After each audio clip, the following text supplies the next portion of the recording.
Okay. Ang title ng i-share ko sa inyo ay Pagmamahal ng Isang Ama. Pagmamahal ng Isang Ama. Napakaganda kung ang sino man ay may takot sa Diyos. Kasi may authority sila na sinusunod. Kaya sa nag-aasawa, yun na sinasabi ko maganda kung ang pipiliin mo ay hindi lang mabait. Lagi sasabihin, mabait naman ho. Hindi yun hindi naman sinabi sa Bible na, miski and equally yoked, basta mabait. Wala mo sinabing gayon You are meant for more.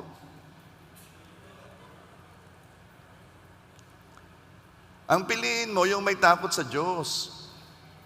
Kahit pa mabait yan, magkakaproblema ka pa rin sa banda-banda riyan kasi ang akala ng mabait na tao ay siya'y tama. Hindi ka malakas yata ang echo, hindi ka? Ayos lang. Okay.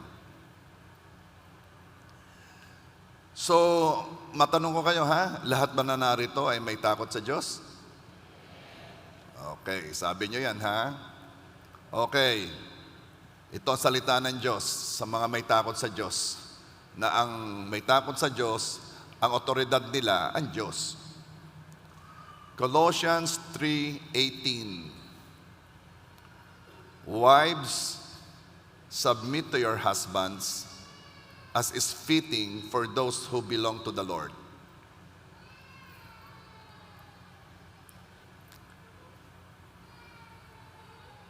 Ang ama, ang head of the family. Sa kanya ibinigay ng Diyos ang authority. Alam naman natin na sa lahat ng organisasyon, kailangan ng kaayusan. Kaya sa school, meron agad class president. Tinuturuan agad tayo ng organization. Sa lahat ng organization, kahit nga sa mga department, ang leader doon yung department head. Sa isang barangay, ang leader doon yung kapitan. Laging may leader. At sa pamilya, pinili ng Diyos na ang ama o ang tatay ang leader. Kaya naman, inutusan ng asawang babae na mag-submit sa kanya. Wives, submit to your husbands as is fitting for those who belong to the Lord. Hindi po madali ang mag-lead, lalo na't may kaagaw sa leadership. Kaya mga asawang babae, kahit pa kayo'y mas magaling, mas matalino, mas matindi ang leadership, pigilan ninyo ang inyong sarili na manguna dahil inutusan kayong mag-submit sa leadership ng asawang lalaki. Of course, kailangan i-define ng leadership. Hindi naman ang leadership kung anong sabihin ko susunod ka. Hindi naman yon. Ang leadership ay kapareho ng leadership ni Jesus. Sacrificial leadership. Sukdo lang ibigay ang buhay para sa kanyang mga minamahal. Yan ang leadership. Pero hindi ako doon magfo-focus. That is another topic. Ang focus ko lang ngayon ay pagsasubmit sa God-given authority sa bahay. Kaya naman asawang babae, sa halip na kontrahin mo ng kontrahin ang iyong asawang lalaki, tulungan mo ang iyong asawang lalaki na mag-lead. Huwag ninyong hayaan na ang stress ng inyong asawa ay sa inyo pa magbubuhat. Ayos ba mga asawang lalaki? Maganda ba ang takbo ng ating Naalala ko noong Mother's Day sabi ni Susan, di kay Mother's Day ngayon, ba't ka parang hindi yata kami? Okay. Huwag ninyong pahirapin sa inyong asawang lalaki ang paggawa ng kanilang role. Pastor, hindi naman mag-lead. Hindi naman manguna Kaya nga, tulungan mo siyang mag-lead. Encourage him. Pwede mo siyang bigyan ng options, tutulungan mo sa pag-iisip ng mga options. Ito ang advantage, ito ang disadvantage. Then help him to be confident sa decision na ginawa niya para sa susunod ay siya ay mas madali na sa kanya. Ganun lang pala ang paglilid. Ganun lang pala ang pagpapasya. Alisan mo siya ng doubts. Pag yan ay merong pasya, medyo nag-iisip pa yan, encourage mo siya, okay na yon, Papa, okay na yon, Daddy, okay na yon, love, okay na yon. Ini-encourage mo siya magpasya, hindi yung magsisimula pa lamang kontra ka na. Be the cheerer kapag siya'y nag-decide. Why? Tignan ninyo ha. Paano naman, Pastor, pag nagkamali? In the long run, mas favorable pa rin sa inyong pagsasama yan. Bakit? Pag lagi mo yang inunahan, i-give up niya ang leadership sa iyo. Hindi ito magandang model para sa mga anak ninyo. At believe me, hindi ka rin sasaya kasi hindi yan ang role na binigay ni Lord sa iyo, asawang babae. Hindi yan ang dinisign ni Lord na role mo. You were created after Adam. Nakita lang ng Diyos na si Adam ay nag-iisa, igagawa ko siya ng katulong na nababagay para sa kanya. Kaya ka nilikha. You are there to support the leadership of Adam. Kaya yung mga babae na akala mo yung gusto ko, hindi ka pa nakakatapat. Hindi ka mag-i-enjoy na ikaw ang nangunguna.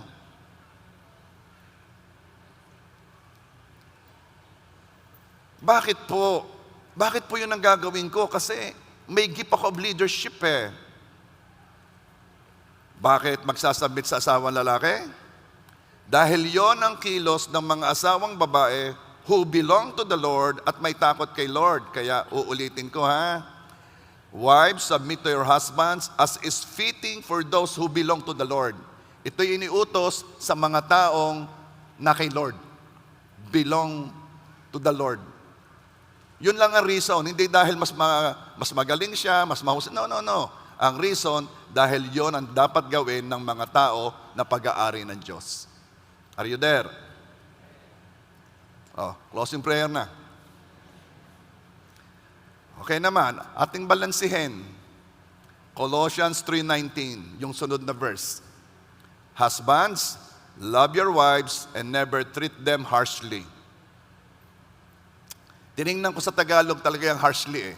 Sa lahat ng bersyon ng Tagalog, tiningnan ko rin Colossians 3:19. Ang ibig sabihin ng harshly ay pagiging malupit. Kaya mga asawang lalaki, ibigin mong asawa mong babae at huwag mo naman siyang tratuhin ng malupit. Huwag mo siyang pagmalupitan. Maaaring hindi mo siya sinasaktan physically. Sulong, makulong ka. Ano nga yung organization natin sa barangay? Violence against Bausi, Sana meron ding violence against husband.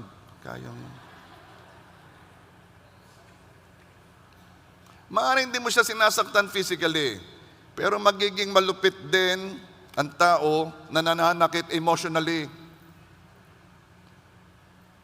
Be gentle with your words sa kanya. Be gentle. Ay, pastor, ako na may gentle. Rin ng mga asawa kong babae, talaga namang mataas agad ang boses eh. Okay. Still, ikaw ang inutusan. Never treat them harshly. Bakit? Iba kasi yung babae at lalaki.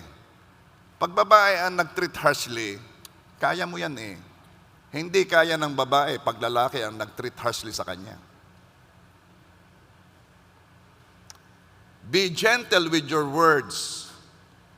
Husbands, alam ko ha, meron kang mga iniisip, meron kang ginagawa, because we were created to do something. Adam was created to do something. Sabi ni Lord sa kanya, Adam tend the paradise. Nung nilalang tayo, nasa DNA natin, we have to do something.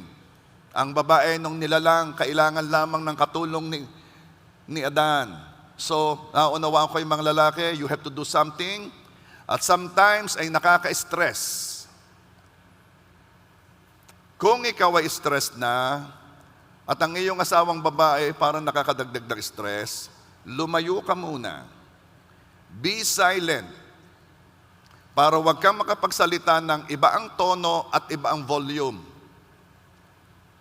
Kapag ikaw ay kalma na, saka ka na ulit bumalik at makipag-communicate. Wives, respect the silence of your husbands. Kapag ya'y tahimik, huwag mong magsalita ka. Baga hindi mo sabihin ang iyong nasa loob. Huwag nyo kaming gaganyanin. Dahil pag kami ay sinabi ang nasa loob, we don't say it, we act on it.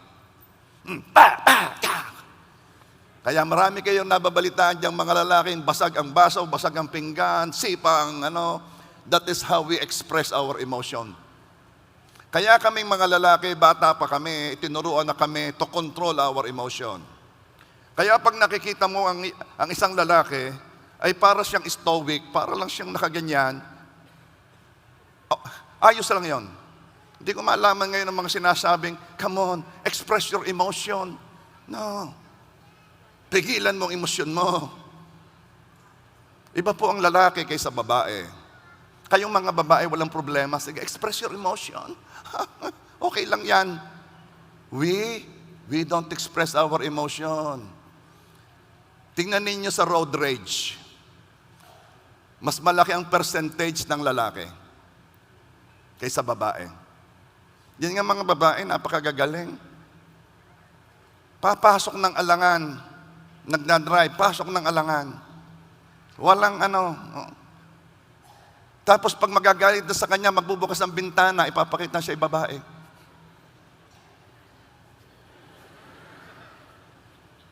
At sabi naman ng lalaki, ewan ko, ayaw ka namang maging baka naman sabihin si pastor naman, masyado kaming binababa ang aming pagkababae. Pero wag naman kayong magagalit ha. Tinitingnan ko talaga pag ako'y nagdadrive, pag may mga mali ang pasok, sasabihin ko kay Jolie, yung tingnan kay babae. Abay, babae nga eh. Alam mo kung bakit? Kasi pinagbibigyan namin kayo. Pag kayo nagdadrive, pinagbibigyan namin kayo, hindi kami nagagalit kasi babae nagdadrive. Ay, ginawa naman ng asal talaga namang... Akala ninyo, tama yung ginagawa nyo. Pero hindi. Ang lalaki, ayan ay nagtitimpi. Huwag lang sa kapwa lalaki. Kaya yan, sa road rage, titingnan mo kung sino ang marami, mga lalaki. Kaya yung mga lalaki inuutusan to keep their emotion. To keep their emotion in check. Kaya pag may kasama kayong lalaking labas ng emosyon, abay lumayo ka doon. Bakit? Malapit ka nang mapalaban ng panuntok.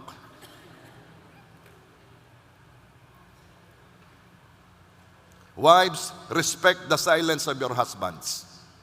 Pag ya'y tahimik, respect it. May dinidil siya sa kanyang emosyon.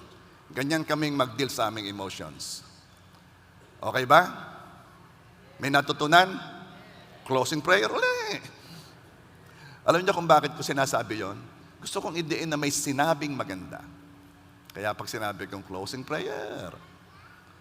Now, pupunta tayo dito. Kanina, tinuruan ng babae, tinuruan ng lalaki. Ngayon, Father's Day, mga anak, kayo naman. Colossians 3:20. Children, always obey your parents, for this pleases the Lord. Mga bata, sumunod sa inyong ama. Lagi, always. Kahit mali na, kaya nga always. Alam mo kayang mali? Ayan naman sa perspective, sa point of view. Sa iyo'y mali, sa kanya hindi. Mga bata, sumunod sa inyong ama lagi. Anong reason? Dahil ba siya'y tama? Dahil baka magalit siya? No. Ang reason ni Lord ay, children, always obey your parents, for this pleases the Lord. Kaya inutusan ka sumunod sa magulang mo kasi nalulugod ang Diyos pag ginagawa mo yun. Hindi, pastor, sobra na siya. Hindi ko ng reason. Wala. Hindi, pastor, kaya ko sinusunod na aking magulang, napakabait ka sa akin. Ay, pwede, pero hindi yun ang reason. Ang sabi ni Lord, sundin mo ang iyong mga magulang kasi nalulugod ang Diyos. Kaya sinumulan ko kayo ba'y may takot sa Diyos? Bakit? Sineset up ko muna ang salita pa ng Diyos na mayroong autoridad sa inyo. Ay dahil Kung wala namang otoridad ng salita ng Diyos sa iyo, wala kang takot sa Diyos. Ba't ka nakikinig pa ng salita ng Diyos? Kaya ka nandito, nakikinig ka ng salita ng Diyos kasi may takot ka sa Diyos. Kaya uulitin ko ha, kayong mga single ha, ang pipiliin, may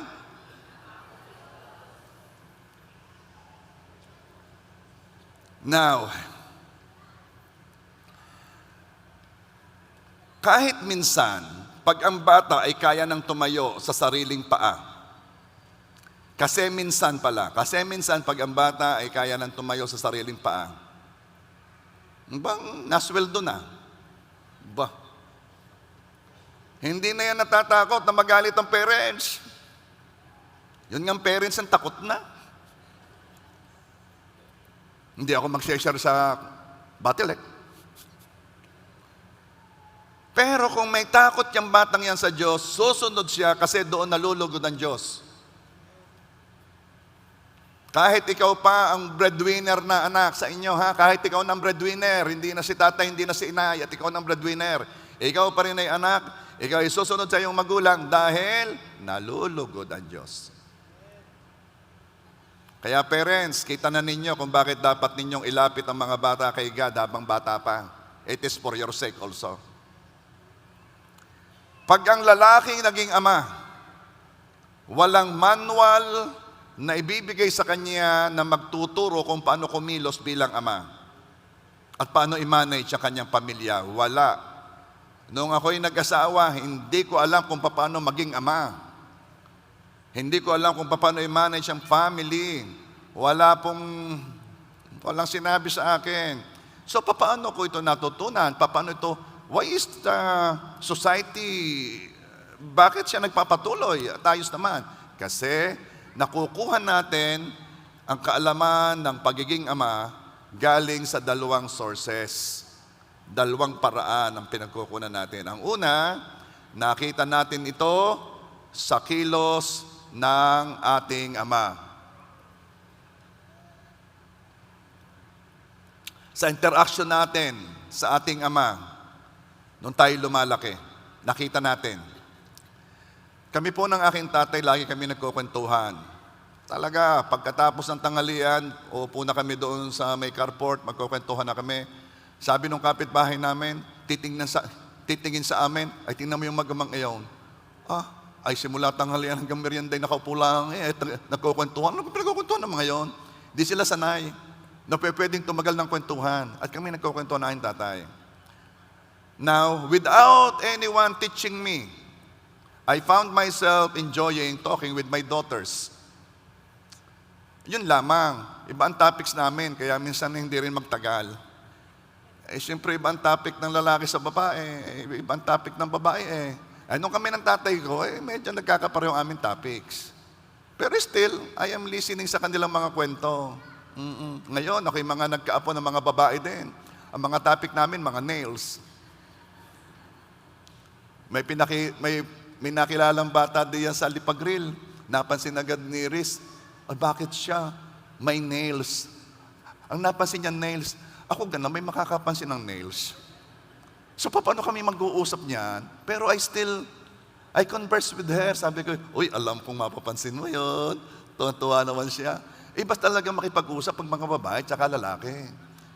Praise God, yung susunod di lalaki, baka naman kami magkakausap na ng maayos. Nonood kami ng UFC, ng mga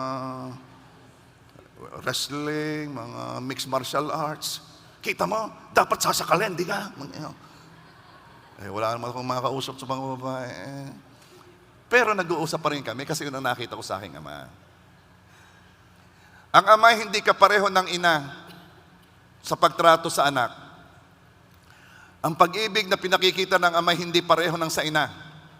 Ang ina, generally hindi naman lahat, ang ina generally mas gentle, mas malambing. Hindi ko nang malaman, tinatanong ko kay Melody, sino ka Melody yung nagsabi, yung kay ating anak o ating apo, sino kayo nagsabi na mas gusto daw nila ang karga ni Melody kaysa karga ko? Dahil ang karga daw ni Melody malambot, ako din matigas. So, sa karga pa lang, magkaiba na Iba ang pag-ibig. Iba ang pag-ibig na pinakikita ng ama. kaysa sa ina. Ang pag-ibig ng ama ay nagpapakita ng strength at protection. Ibang magpalaki ang ama. Ang tatay ko, pinaikot sa bahay ang aking mga kapatid na babae. Noon po, ang namunga ay isang malayong bukid nung una. Madilim dito, kakaunti ang bahay. Yung aming bahay na yon, madilim. Naalala ko nung umuwi ang tatay. Of course, si tatay na kay Lord na, pero nasa Amerika umuwi. Shock na shock siya. Sa dami daw sasakyan, sa ingay daw. Kasi noong una hindi ganito. Okay. Ba't ko sineset up yun? Kasi noon, pinaikot ng tatay ko, mga kapatid kong babae, sa bahay. Nang gabi, madilim. Patay ang ilaw. Madilim. Para turuan sila na huwag matakot sa dilim. Na ang pagkakaiba lamang ng gabi ay walang araw. Yun lang ang sinabi ng tatay. Ikot kayo. Nako, tandang-tanda ko sinabi ng tatay. Sa bilis daw ng takbo ng Ate Zelda. Yung mga bata pa, bilis daw ng takbo. Kumakwento siya. Kaming mga lalaki, hindi na kami pinadaan doon.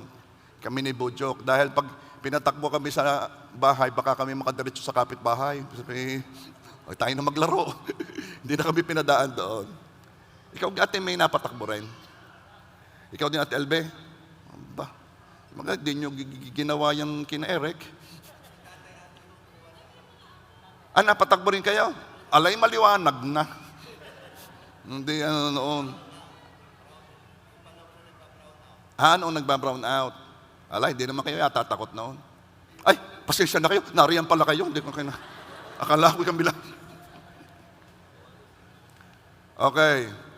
Tanda ko noon, ang bunso namin ay si Liza, bata pa si Liza, nadapa, umiyak. Ayaw ng tatay ko na may magbabangon sa kanya kahit umiiyak. Di kayo tayo ganyan, naku, nadapa. Sabi nito, "Oops, wag, hayaan mo." Ang gusto ng tatay, pag ikay nadapa, ikaw ibabangon. Ibang magpalaki ang ama, ano? Nako, kung naroon si Melody siguro, ay, nako. Ibang mother. Ibang magpalaki ang ama, lalo na sa lalaking anak. Bata kami nung inagawan ng ibang bata si Brother Bojok ng bike diyan sa may tulay. Yang tulay po talaga. Nung panahon na namin, na yan. Magaling na lang ngayon at maigi na ang bayan ng Rosario. At maayos na ay umuwi si Brother Bojok na umiiyak. Bata pa naman Nagalit ang tatay. Ang sabi ng tatay, "Ayaw ko na kailanman na kayo'y uuwi ng umiiyak." Tinawag ako, "Ito, ako naman po'y good boy. Ako po'y nagbabasa nang hindi ko naman naunawaan. Ito, parito ka." At kami binigyan ni Brother Bojok ng tigisang kutsilyo. At sinabi sa amin, "Balikan ninyo ang kumuha ng bike, bawiin ninyo." Kaya kami naglalakad, papunta sa tulay, may dalang kutsilyo, naghahanap ng masaksak. Bata. Kasi mas takot kami sa tatay kaysa sa doon sa nanguha ng bike. Ay, ako'y malayo-layo pa. Wala. Oh. Sukat naman ang tatay. Alam ko namang sukat. Ngayon ko naiisip, hindi naman alam naman ng tatay ang aming gagawin. Kaya niya pinagawa. Tinuturuan lang kami. No, kayong mga lalaki, huwag kayong uuwi ng umiiyak. We learned our lesson. Gusto ng tatay na hindi kami mabubuli. At ang gusto ng tatay ay kami ang lalaban ng aming laban. Hindi siya para pumunta doon at bawiin ang bike. Kayong kumuha ng bike mo. At nabubuo ang aming karakter. Now, ganito naman magpalaki ang ina. Yung ina ang pupunta sa tulay at hahanapin yung pilyong batang iyon at kakausapin ng mga magulang, yung inyong mga anak. Ganyan ang ina. Tapos, puntahan niya ang kanyang anak at kakalungin dahil awang-awa sa anak. Awa naman ang anak ko. Nagawa ng bahay. Ganyan ang inang magmahal. Magkaiba sila. At ang sasabihin, hayaan mo, ibibili kitang mas magandang bike dyan. At tapos, ang sasabihin, huwag na kayong lalabas ng bahay, dito na lang kayong maglaro. Mga bad ang mga boys dyan, mga bad. Huwag na kayong at saka kayo, huwag na kayong maglaro sa labas. Kayo mangangamoy araw, yung magbabahong araw lang kayo. At parin pupunasan ng towel. Pagin Johnsons, pupulbuhan. At yung batang pagkaitim-itim ay pupulbuhan. Ganyan ang ina na magmahal. Magkaiba sila. Parehong nagmamahal, magkaiba lang magmahal. Okay?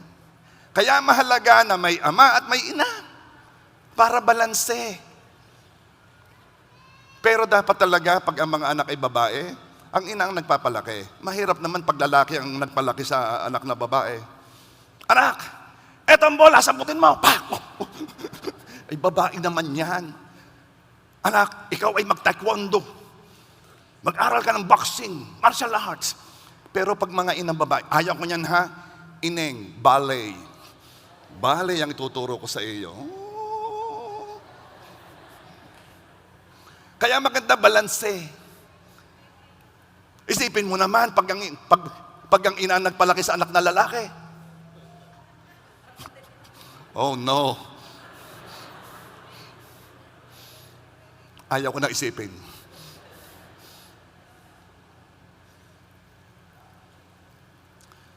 Ang mga ama ay may built-in authority. Iba pag ama nang sumasaway sa bata. Ang ina, ang dami na niyang sinabi doon sa bata, hindi sumusunod. Kaya sasabihin na ng ina ang kanyang ultimatum, nandyan na ang tatay mo. Siya ka. Alam ganin yung yun ay ginagamit din namin sa aming apo. Pag hindi nasunod, ay siya, nandyan na si dada. Kasi, pag yung ama naging lolo, para siyang nagiging ina. Yun ang napansin ko. Kahit ako'y ama, ayaw ko nang magdisiplina. Ina na rin ako kung paano mag-alaga. Wawa naman ang bottom. Bakit naman pinapalo? Ang mga ama ay nagdidisiplina. Pag hindi kami sumunod ni Brother Bod noon, nung kami bata pa, sisintronin kami. Taas ang kamay ng mga nasintron. Abay, marami akong mga Aba, pati babae. Ay, napakapilya mo. Ay, akala ko'y lalaki lang ang nasisintron. Parang marami rin babae palang nasintron. Sige nga, alamin ko, mga babaeng nasintron ng ama, taas ang kamay, yun lang babae. Abay, parang mas marami pa sa amin. Okay, kayong mga nasintron, o baka hindi sintron ang ginagamit sa inyo, anong ginagamit sa inyo? Anong palakol? Sobra ka naman. Ano? At tsinelas, naku, walang kakwenta-kwenta sa amin ng tsinelas. Pinagtatawanan lang namin ni Bodyan. Okay. I think, 2 beses kami nasintro ng tatay ko. At tanda ko yung isa Isang beses, naligo kami sa ginagawang swimming pool sa kapitbahay namin sa Chuidong. Ginagawang swimming pool hukay pa lang, lupa pa lang, wala pang tiles. Umulan. Ay, yung ganamang sa pagkakukulit. Umulan. Excited din magkaka-swimming pool. Umulan. Napuno ng tubig. So alam na ninyo ang sunod na nangyari. Ay sanay kami mag-swimming sa irrigation. Ngayon, mas malaki to. Ay di dive na kami ni Bujo. Dive na. Eto pa, mayroon na doon naliligo kaya nainggit kami. Sabi nung hinamon pa ako, sisid tayo. Sige, sisid. Ay ito, pagkatapos, sisid ng nakamulat. Naku, Ay putik, Ay ako pa naman napakayong gang, pag challenge, sige. Ay disisi din ang nakamulat. Ay putik. Eto na, pag-uwi namin, ay medyo halata na. Saan kayo galing? Hindi medyo, paano mo naman, paano ka makakapagsinungaling pagkakapula ng mata? Alam na, yun na. Kuha ang sintron. Nako. At nasintro na kami. Nako, bakit naman pinapalo? Ba't sintron? Nako, I am telling you, sa pilyo namin, kapag hindi kami pinalo, wala na kaming katatakutan sa bahay. Hindi naman malimit, pinapalo lang naman talaga pag malaki ang kasalanan. Ikaw naman ang mag-swimming sa putikan pag di ka pa naman napalo. At yung magulang na hindi mamamalo, ay nako. Proverbs 13:24. Those who spare the rod of discipline hate their children. Those who love their children care enough to discipline them. Kung mahal mo ang anak mo, papaluin mo.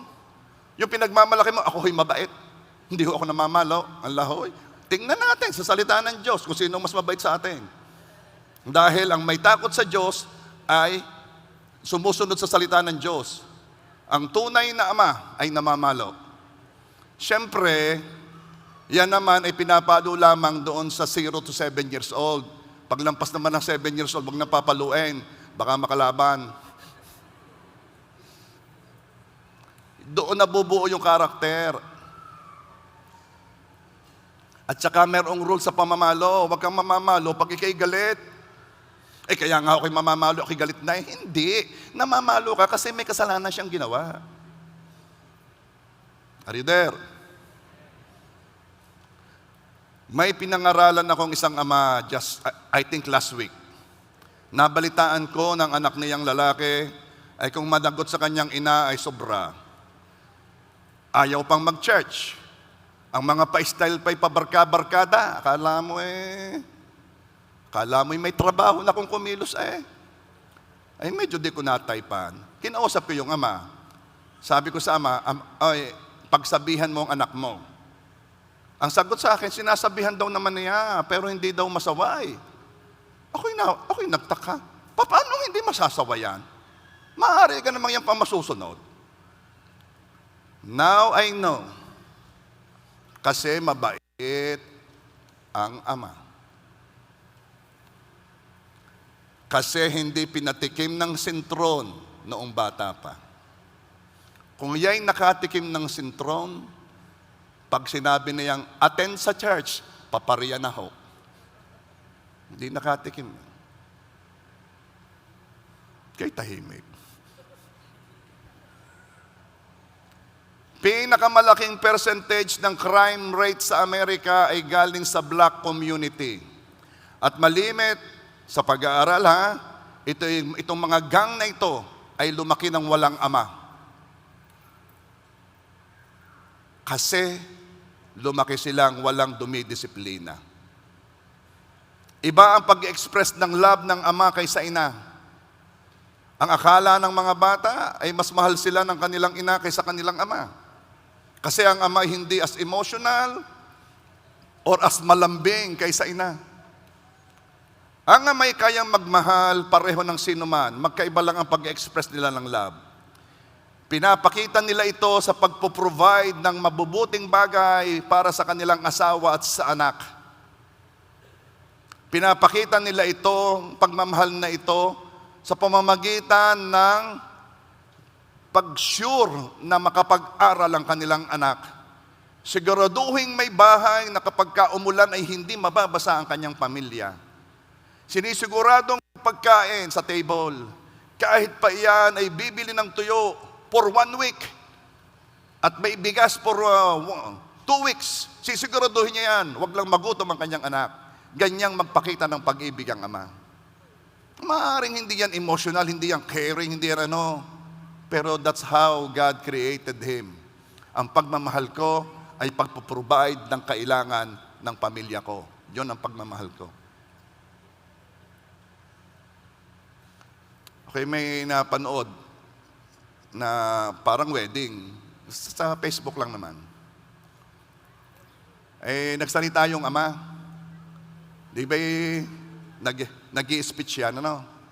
Sabi nung ama doon sa groom. Kasi ang anak ng ama, yung bride.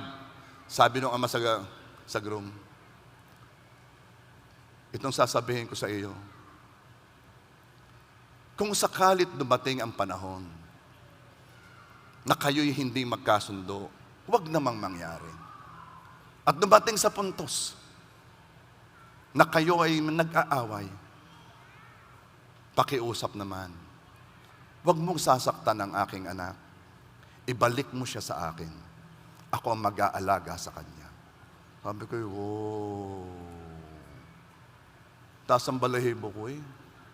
Kasi sinabi lang ng amang yon, ang puso ng lahat ng ama na hindi sinasabi. Hindi nga kami emotional eh. Pero yun ang aming thinking. Ibalik mo yan. I'll take care of her. Men learn how to be good daddy from healthy father-son relationship. Paano naman yung mga bata na lumaki ng walang ama? Paano sila matututo na maging ama rin pagdating ng araw? Ito naman ang padalawang source na kinukuhanan ng karunungan ng isang bata pag siya magiging ama na. Saan niya nakikita ito? Sa pamamagitan ng example ni Jesus Christ. Natututunan din natin ang paano maging ama sa pagbabasa ng salita at sa relasyon natin sa Diyos Ama. Noong tinanong ni Peter si Jesus kung saan nila kukuhanin ang pambayad ng tax, sinabi ni Jesus na, pumunta ka sa lake, meron dong isda, kunin mo yung coin sa bibig ng isda, ibabayadan mo ang tax mo, papati yung akin. Nakita na agad natin ang katangian ni Father God sa pangyayaring iyon. Nakita natin na Father God is a God of provision. Kaya ang daming verse na nagsasabi ko, mga ibon sa impapawid nga hindi nga nagtatanim, pinapakain ng Diyos ninyo eh. Hindi niya Diyos ha, kayo pa ba naman? Father God is a God of provision.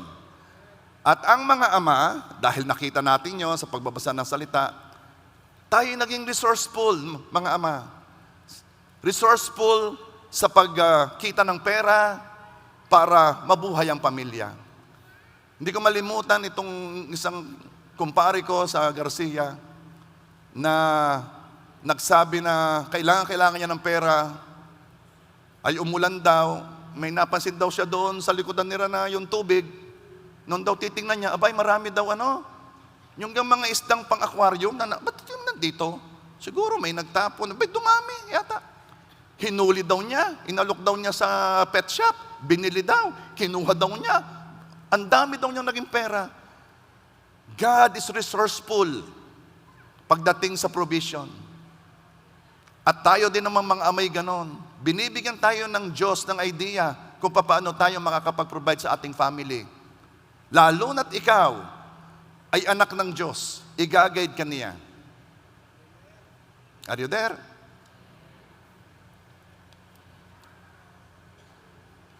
At inutusan ni God ang Ama na yun din ang gawin. Nung pinakain ni Jesus ang multitude, galing sa 5 tinapay at 2 isda, pinakita ni God ang katangian ng isang ama. Nagpo-provide ng lahat na pangangailangan ng kanyang family. And then, ito rin ang sinabi ni Lord sa ating sa mga tatay, sa mga lalaki, sa mga ama. 1 Timothy 5:8. If anyone does not provide for his relatives, and especially for his immediate family, he has denied the faith and is worse than an unbeliever. Kapag hindi ka nagpo-provide, lalaki, sa iyong kasambahay, lalo na sa iyong pamilya, sa iyong household, ikaw ay mas malma pa sa infidel, mas malma ka pa, mas masahol ka pa sa walang Diyos. Tingnan ninyo, kahit ang community does not look good kapag ang amay irresponsable. Pinagchichismisan nila ang mga lalaki na inuubos ang pera sa alak, Gayong walang makain ng mga anak. Ang baba ng tingin ng mga kapitbahay sa kanya. Kahit ang batas ay galit sa amang hindi nagpo-provide sa anak. Kaya meron tayong batas na inuutusan ng mga lalaki. Pakasalan mo man o hindi, yang mother ng iyong anak, you have to provide sa need ng iyong anak. Ang batas ay nagsasabi rin na pangit ang tingin namin sa amang hindi nagpo-provide sa kanyang anak. Kaya dahil sa responsibilidad ng pagpo-provide sa kanyang family, dahil ang responsibilidad na ito ay nakapatong sa balikat ng ama, ang kanyang ego, ang kanyang self-respect ay nakatali dito. Nahihiya ang ama kapag wala siyang trabaho. Kaya medyo sensitive yan. Pag niya walang trabaho, ang baba ng tingin niya sa kanyang sarili at ang akala niya, mababa rin ang tingin ng mga tao sa palibot niya. Napaka-sensitive ng mga yan. Kapag ang lalaki ang siyang homemaker at babae ang breadwinner, napaka-sensitive niyan. O pag ang babae mas malaki ang kinikita kaysa lalaki, sensitive din yan. Yan naman ang nagiging drawback, yan ang nagiging epekto dahil sa responsibilidad na iniatang ng Diyos sa lalaki. So kailangan merong balanse ang buhay nating mga ama. Ang mga amay nagpupumilit balansehin ang kanilang buhay. Yung quality time kasama ang pamilya at yung pagpo-provide sa pamilya. Ganito po kasi, kaya mahirap pa balansehin eh. Pag laging kasama ang pamilya, hindi masikaso ang hanap buhay. Pag laging nasa hanap buhay, walang time sa pamilya. Hirap balansehin. Ganong ang lalaki designed to provide for their family. At the same time, kailangan din namang nandoon siya sa kanyang family. So we need balance between the giving of our time and the giving of our things.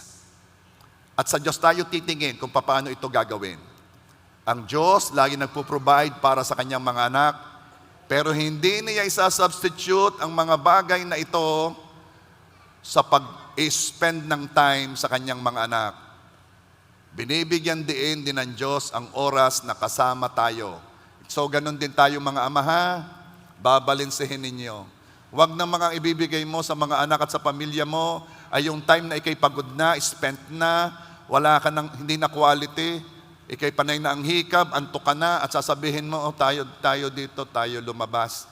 Ay anong mapapala naman iyo? Inubos mo na ang quality time mo sa iyong trabaho. There must be a balance. A father expresses his love through discipline. Again, nakita nito sa salita ng Diyos. Nung nirebuke ni Jesus si Peter, Satan, get thee behind me. Pinakita lang ni Jesus ang tough love. Ang pag-ibig ay sinasabi ang kailangang marinig ng kanyang minamahal.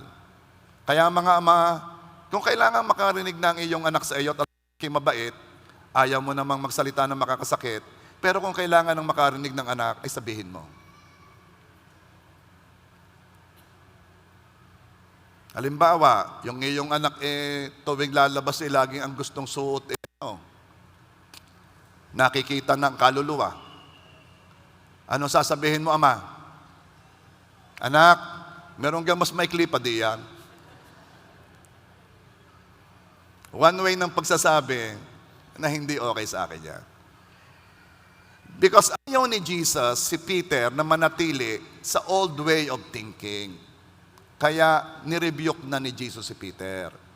Masakit ang disiplina at malimite ang dating nito sa mga bata, isang masamang ginawa sa kanila. Pero ito ang kilos ng pagmamahal ng isang ama. Ayaw na ayaw natin, mga ama, na makita ang ating mga anak na nag-aaway. Hindi ka po.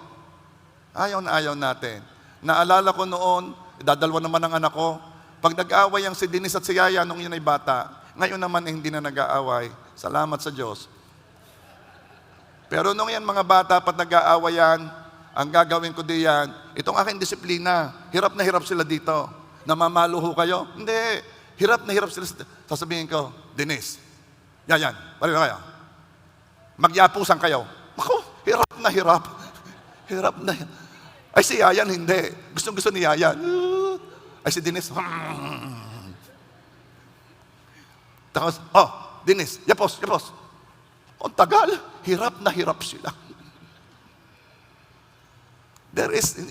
Ang pagdisiplina naman, hindi naman yung palo lang. Pagawin mo yung ayaw nila. Okay? Walang cellphone. Wah! Tindi, para ko na nangyari. Disiplina yon. Are you there?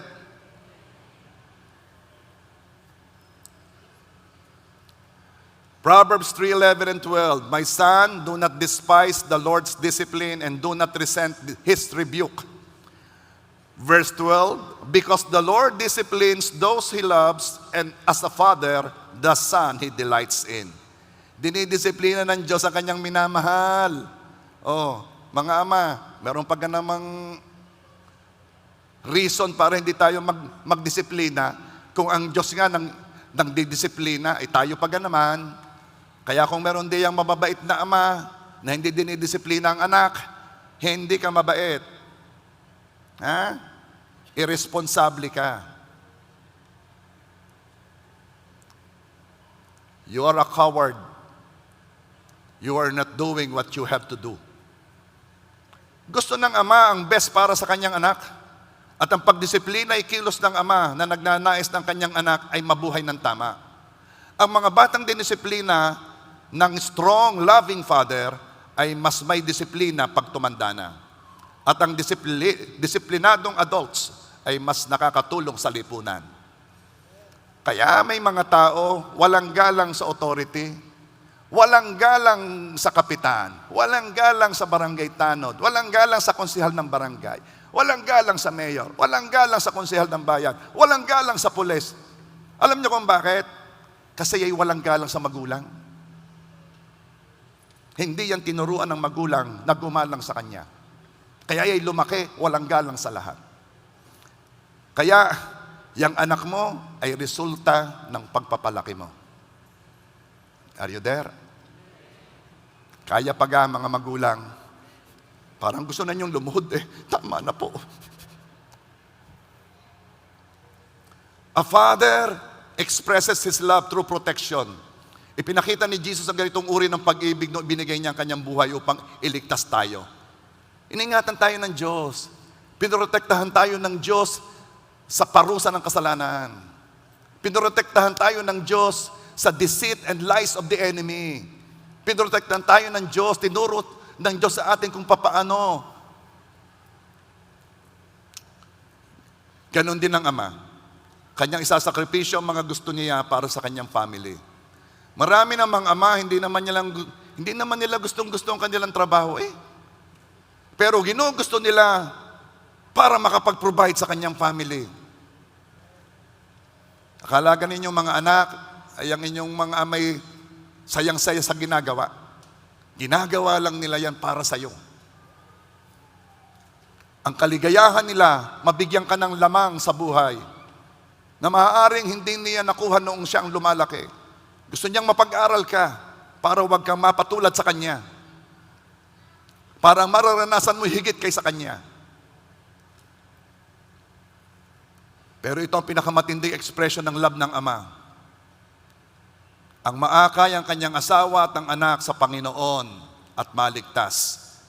Because Mark 8:36, what good is it for a man to gain the whole world yet forfeit his soul? Mga ama, kung talagang mahal mo ang iyong anak, sasabihan mo sila, mag-church ka anak. Kung gusto mong pasayahin ako, mag-church ka.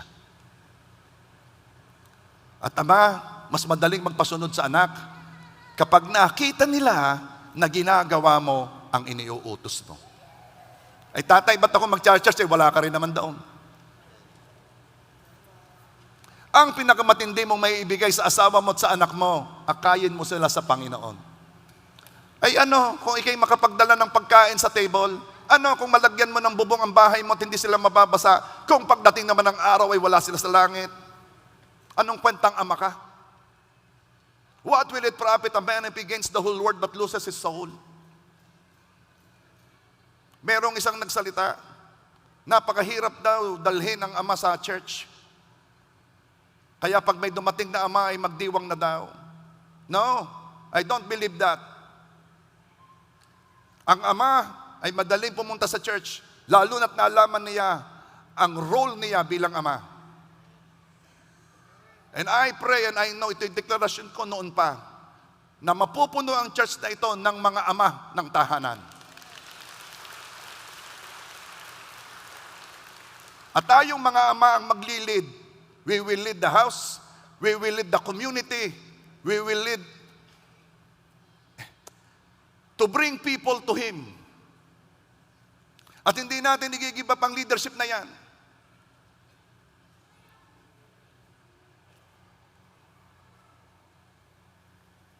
Ito ang pinakamatindi mong may ipamana sa iyong anak. Gusto ng mga bata na meron silang mamanahin. Pero ama, desisyonan mo ang pinakamagandang manang maiibigay mo. Anak, ito ang manang ibibigay ko sa iyo. Ang ikay mapalapit sa Diyos. Ang ikay maglingkod sa Diyos. At ikaw ay maging pag-aari ng Diyos. Yan ang mana na ibibigay ko sa iyo.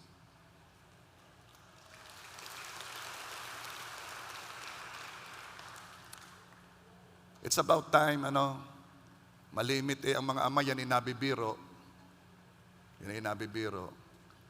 Sabi nung isa, wag naman ninyong inanag ang inyong asawa. Ninanag nyo eh. Mayat-maya na ninyong sinabi ang inyong mga gustong gawin.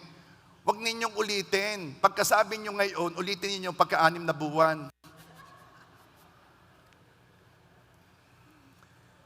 Meron namang nagsasabi na yun daw ama, first time father. Nakita yung baby, nasa crib. At yung lalaki tingin-tingin, talagang ang tagal ng tingin. Tumang-tuwa naman yung mother, tumang-tuwa yung asawa niya. Sabi niya, ay, nakatuwa naman ang asawa ko.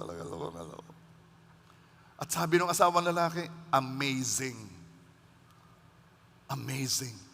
Sabi ng babae, talaga? Anong napansin mo sa kanya? Anong amazing? Sabi ng lalaki, ang ganda ng crib na ito. Paano nila nagawa ang crib na ito? Amazing. Malimit pagbiruan ng ama. Pero hindi natin maaalis. Hindi pwede na wala ang role ng ama sa tahanan.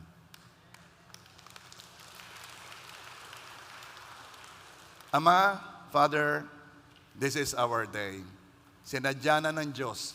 Totoo ang gumawa nito, pero hinayaan ng Diyos na ma-realize natin na tayo ay ama na may responsibilidad at ma-realize ng ating pamilya ang ating sakripisyo, ang ating ginagawa para sa kanila, na hindi natin sila iniiwan, hindi natin sila pinababayaan, at iniisip natin ang kabutihan nila. This is our day. Pwede ba? Lahat ng ama makikitayo. Palakpakan po natin ang mga ama.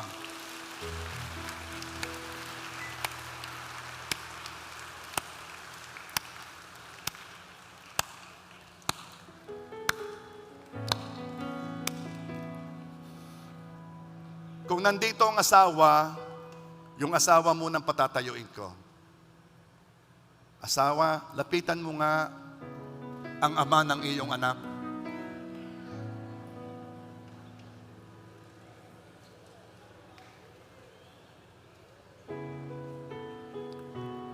Magkatabi na ba? Okay. Asawang babae, huwag mo nang sabihin sa kanya na mahal mo siya. Alam na namin. Obvious naman. At sa totoo, though magandang mapakinggan, hindi yun ang aming primary na gustong mapakinggan. Itong sasabihin mong ito ang gustong mapakinggan ng iyong asawa. Kaya asawang babae, tumingin ka sa asawa mong lalaki at may sasabihin ka.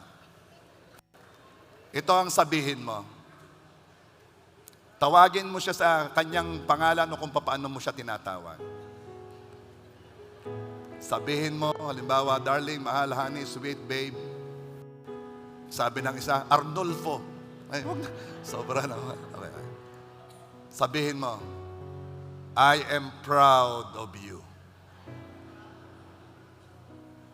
O sa Tagalog, pinagmamalaki.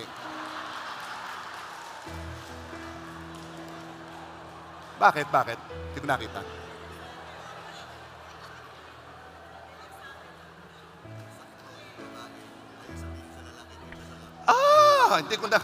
Hindi ko na. Hoy babae, sino ka man? Sino di yan? Sino di yan? Ito ay sinasabi mo dahil ito ang kalooban ng Diyos. Ulit. Ganyan talaga pag live.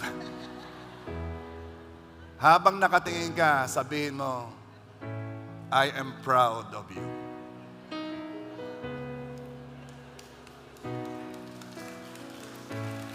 Di pa tapos. Pinagmamalaki kita. Sabihin mo, ipinagmamalaki kita. Pag ang inyong asawang lalaki nangingilid ng luha, hindi pa yan tapos. Nire-respeto. Meron na naman. Tingin sa asawang lalaki. Sabihin mo, nire-respeto ko ikaw.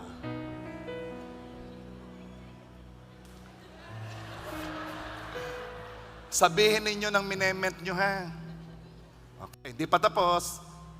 Sabihin mo ulit sa asawa mong lalaki, babae, tingin sa mata ng asawang lalaki, sabihin mo, nagpapasalamat ako sa iyo.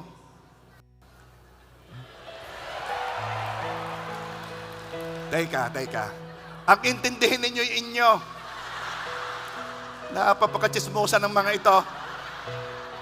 Habang nakatingin sa asawang lalaki, sabihin mo, nagpapasalamat ako sa iyo bilang ama ng ating mga anak. At higit sa lahat, sabihin mo ng medyo sweet, bilang aking asawa. O siya, halik na, halik na.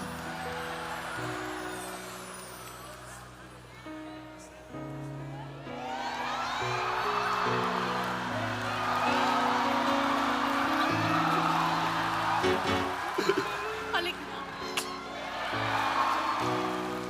Kayo namang mga babae, wag lang kayo halik ng halik. Gusto namin ay respeto. Gusto namin igalang nyo kami. Gusto namin proud kayo sa amin. Gusto namin pinagmamalaki ninyo kami. At gusto namin marinig yon. Naalala ko ang inay, sinabi niya, ang iyong ama, he is a very good provider. Kailan nyo sinabi yon? Wala lang. Ay, tayong pera. Bibili ng ganari. Kailan sinabing, oh, ang aking asawa is a very good provider.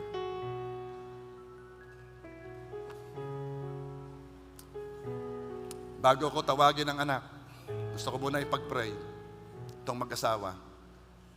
Father's Day ho, oo nga, hindi magkakaroon ng maayos na Father's Day pag hindi ayos Father God, I lift up to you mga mag-asawahan. I pray, oh Lord God, tulungan mo ang mga asawang babaeng igalang at irespeto ang kanilang asawang lalaki. Tulungan mo ang mga babae kung paano kikilos na mararanas at mararamdaman ng lalaki na sila'y nire-respeto at pinagmamalaki. Tulungan mo ang mga asawang babae, Panginoon, na pigilan ng kanilang sarili na pangunahan at sa halip ay tulungan ng kanilang asawang lalaki na mag-lead sa pamilya. Tulungan mo. In Jesus' name. Amen. Kung narito ang mga anak, lapitan ang iyong ama. Lapitan ang iyong ama kung narito ang anak.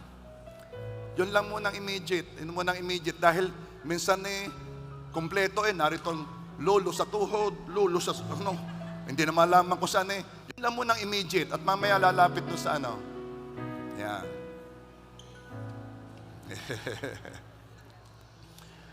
Mga anak, sabihin mo kay daddy, I love you, daddy. I love you, tatay. I love you, Papa. Sige. Mga anak, hug your daddy, hug your papa. Hug your daddy, hug your papa.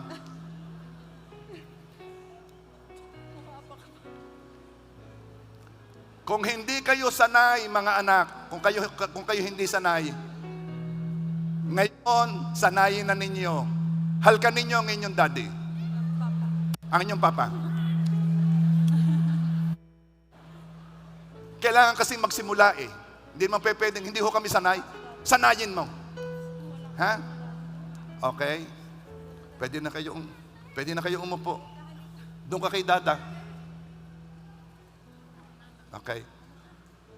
Nandyan pa ba ang mga anak? Okay. Mga tatay, patungan mo ng kamay ang iyong anak. Mag-declare ka ng blessing sa kanya. Declare blessing. Yan ang inyong authority. Covering. Covering. I-cover mo ang iyong anak. Iba pag ang nanalangin ni Ama, meron ka agad spiritual authority. Sabihin mo, I declare blessing sa iyo, anak. Ang buhay mo'y pabuti ng pabuti. Payos ng payos. Paganda ng paganda. I declare blessing. Okay. Amen. Palakpakan natin si Lord. Lahat ng ama, parito kayo sa stage. Yay! Come on. Hayaan ninyo, kayo'y may celebrate naman ng church. Fathers, dito tayo.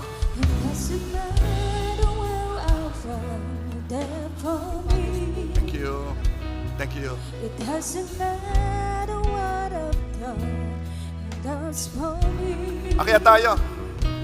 You wipe away my tears, you lift me when I fall.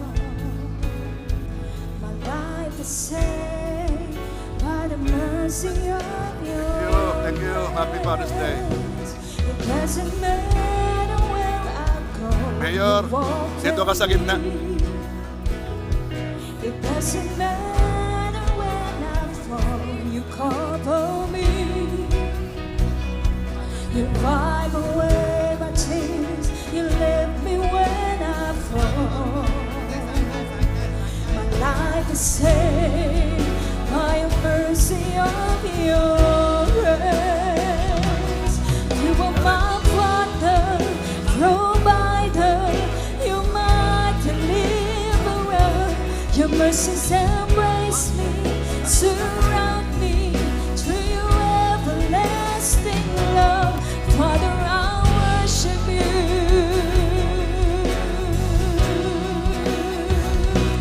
You are my Father, provider, you're my deliverer. Your mercies embrace me, surround me through your everlasting love. Father, I worship you.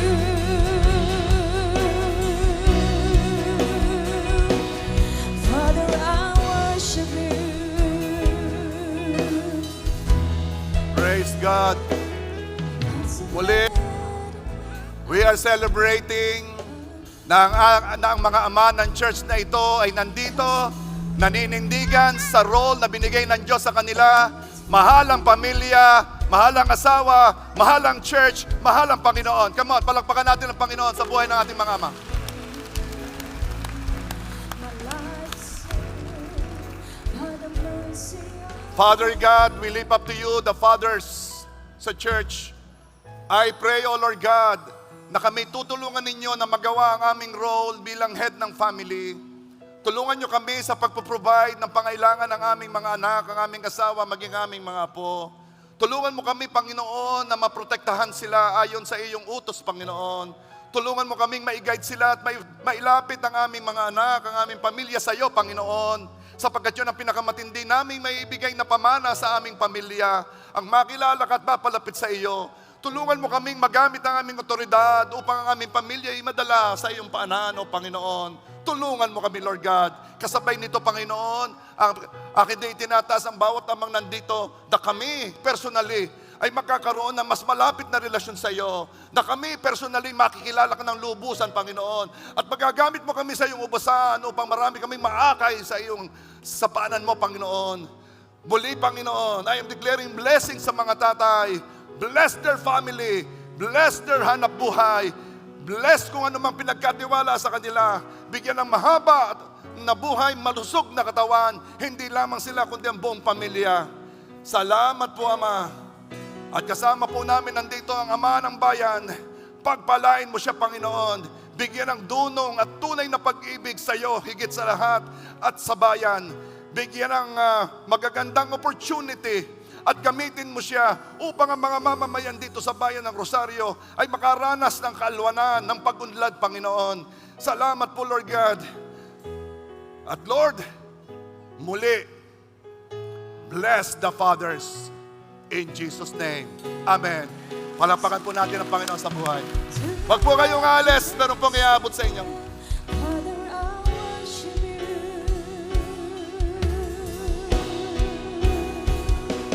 You are my Father, provider. You're my deliverer. Your mercies embrace me, surround me through your everlasting love. Father, I worship you.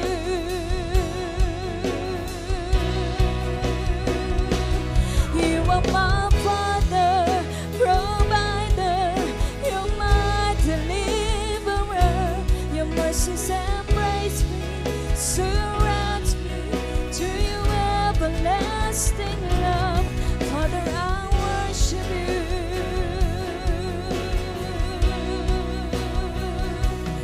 Father, I worship you.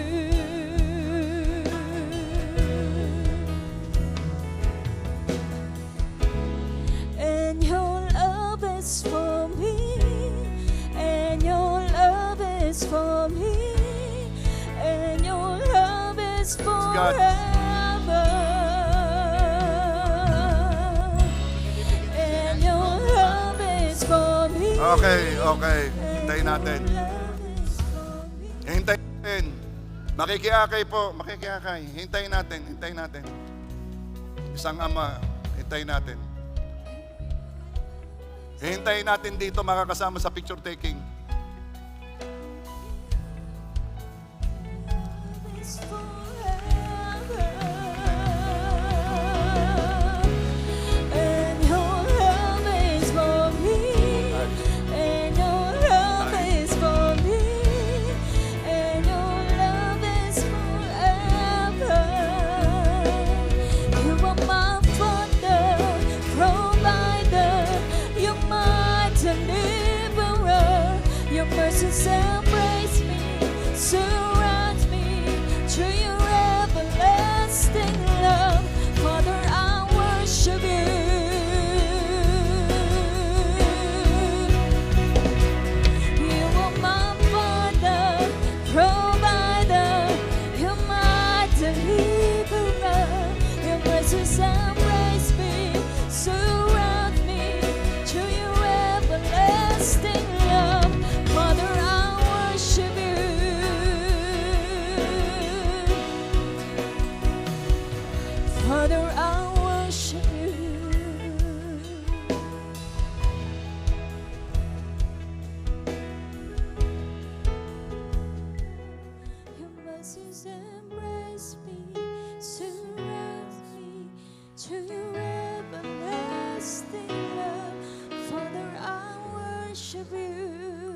Happy Father's Day. Happy Father's Day. Happy Father's Day. May I call on the Mayor of Rosario para pangunahan tayo sa closing prayer. Let's all stand up, please.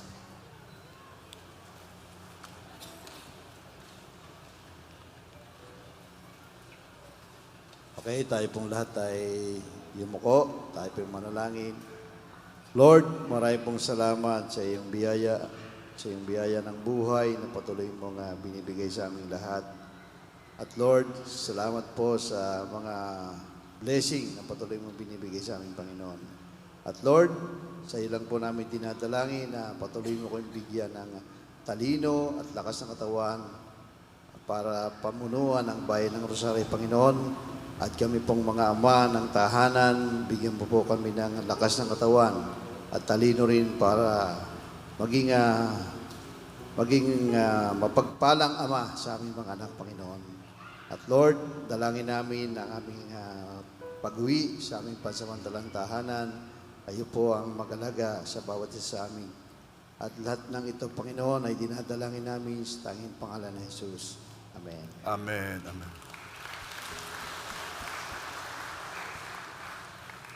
Praise God. The Lord bless you and keep you. May His face shine upon you and be gracious to you. May His countenance be lifted upon you and give you peace. At habang nakatas ang ating mga kamay, iniiwan ko sa ating lahat ang pag-ibig ng Diyos Ama, pagpapala ng Diyos Anak, at ang napakatamis na pagsama ng Banal na Espiritu ngayon at magpakailanman. At ang lahat na ama na biniyayaan ng Diyos ng biyaya ng pagiging ama, lahat ng mga anak na sumusunod sa kanilang ama, lahat ng mga asawa na iginagalang ang kanilang asawa, lahat ay magsabi ng